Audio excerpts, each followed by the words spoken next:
Now, one of the men who managed to get a seat inside the AGM was Tom Watson MP, who of course you'll know as being the man who was asking questions at the Commons Select Committee and who today managed to get a seat. How did you get a seat for this? I was invited over by some investment advisory groups who secured the proxy vote of the AFL-CIO, so I came over as a proxy for them. So you got a backdoor ticket, basically, to ask a question in front of investors and shareholders. Yeah. What did you ask Rupert Murdoch, and what did you think about his response?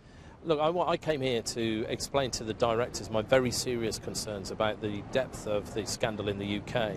I particularly raised my concerns about computer hacking and the potential that that might have to be as scandalous and as large as the phone hacking scandal that afflicted the company and has afflicted the company for the last 2 or 3 years.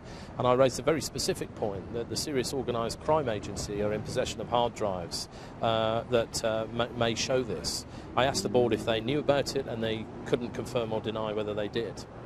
How did you make of the way that Rupert Murdoch dealt with all these different people who were all essentially calling on him to step down and someone more independent to become chairman?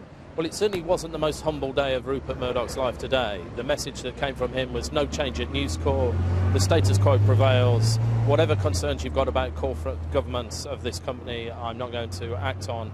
I would imagine that all the reform proposals would have been rejected by the shareholders, so there is no change. But that's no surprise to those of us that have been involved in this inquiry for a number of years. The key thing is that the independent shareholders, for once, made their voice heard, and I think that in slower time, if the board failed to respond to some of their very legitimate concerns, then they're going to be in serious trouble.